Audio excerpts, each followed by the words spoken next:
Feel the energy.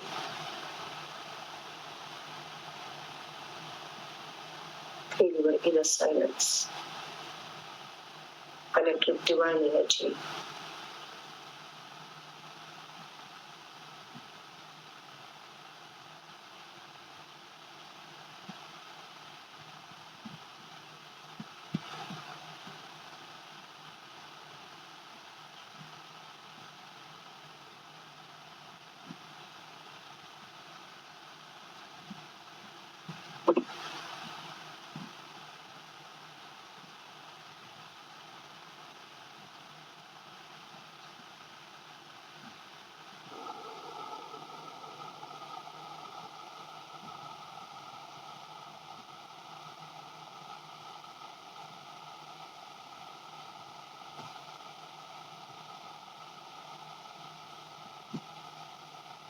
ಈಗ ನಿಧಾನವಾಗಿ, ತುಂಬಾ ನಿಧಾನವಾಗಿ ನಿಮ್ಮ ಗಮನ ನಿಮ್ಮ ಉಸಿರಾಟದ ಕಡೆಗೆ ಹರಿಸಿ.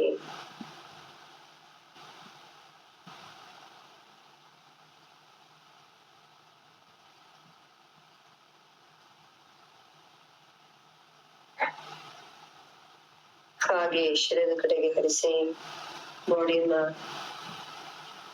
ಅಬ್ಸರ್ವ್ ಮಾಡಿ.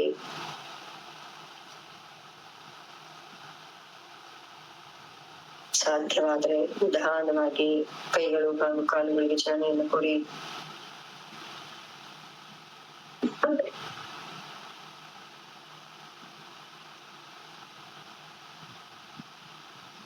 ಎರಡು ಹಸ್ತಗಳನ್ನ ಪರಸ್ಪರ ಉಜ್ಜಿ ಶಾಖವನ್ನ ಕಣ್ಣಿಗೆ ಕೊಟ್ಟು ಹಸ್ತ ನೆತ್ತಿಯ ಮೇಲೆ, ಕೆನ್ನೆಯ ಮೇಲೆ, ಕುತ್ತಿಗೆ, ಎದೆ ಭಾಗ, ಹೊಟ್ಟೆ, ಕಿಡ್ನಿ, ತೊಡೆಯಿಂದ ಮಂಡಿ, ನಂತರ ಪಾದ. ಮತ್ತೆ ಎರಡು ಹಸ್ತಗಳನ್ನ ಪರಸ್ಪರ ಉಜ್ಜಿ ಶಾಖವನ್ನ ಕಣ್ಣಿಗೆ ಕೊಟ್ಟು ಮತ್ತೊಮ್ಮೆ ಹಸ್ತದ ಒಳಗೆ ನಿಧಾನವಾಗಿ ಕಣ್ಣುಗಳನ್ನ ಬಿಡಿ. ಕಣ್ಣು ಬಿಡಬೇಕಾದ್ರೆ ಕಕ್ಷೆ ಬರಿಟ್ಕೊಳ್ಳಿ ಕೈಯಿಂದ. ಮತ್ತೆ ನಾಳೆಯಿಂದ ನೀವು ಅಭ್ಯಾಸ ಮಾಡುವ ನಾಳೆಯಿಂದ ಇನ್ನೊಂದೇನಂದ್ರೆ, ನೀವು ಮೆಡಿಟೇಷನ್ ಇಂದ ಯಾವಾಗ ಎಷ್ಟೊತ್ತಾದ್ರೂ ಇದ್ದು ಹೊರಗೆ ಬಂದ ಮೇಲೆ ಮೊದಲನೇದಾಗಿ ನಿಮ್ಗೆ ಯಾವ ಸಮಸ್ಯೆ ಇದೆ, ಮಂಡಿ ನೋವಿದ್ಯಾ, ಕಿಡ್ನಿ ಪ್ರಾಬ್ಲಮ್ ಇದೆಯಾ, ಲೋವರ್ ಬ್ಯಾಕ್ ಪೇನ್ ಇದೆಯಾ, ಯಾವ ಪ್ರಾಬ್ಲಮ್ ಇದೆ, ತಲೆನೋವಿದ್ಯಾ, ಆ ಭಾಗಕ್ಕೆ ಫಸ್ಟ್ ಹಸ್ತವನ್ನ ಇಟ್ಬಿಡಿ. ಎನರ್ಜೈಸ್ ಮಾಡಿ. ಹೀಲ್ ಪ್ರೊಸೆಸಿಂಗ್ ನಡೀತಾ ಇದ್ರೆ ಫೀಲ್ ಮಾಡಿ. ನೀವು ಕಾಸ್ಮಿಕ್ ಇಂದ ಏನ್ ಪಡ್ಕೊಂಡಿರ ಎನರ್ಜಿ ಅದು ನಿಮ್ಮ ಹಸ್ತದಲ್ಲಿದೆ. ಹಸ್ತದಲ್ಲಿರುವಂತ ಎನರ್ಜಿಯನ್ನ ನೀವು ನೋವಿರೋ ಭಾಗಕ್ಕೆ ಇಟ್ಟಾಗ ಅದು ಹೀಲ್ ಆಗ್ತಾ ಇದೆ. ಸೊ ಫೀಲ್ ಮಾಡ್ಬೇಕು. ಇದು ನೀವು ಡೈಲಿ ಮಾಡ್ತಾ ಬನ್ನಿ. ನೋಡಿ ನಿಮ್ಗಿರುವಂತ ಸಮಸ್ಯೆ ಎಷ್ಟು ನಿಧಾನವಾಗಿ ದೂರವಾಗ್ತಾ ಬರುತ್ತೆ.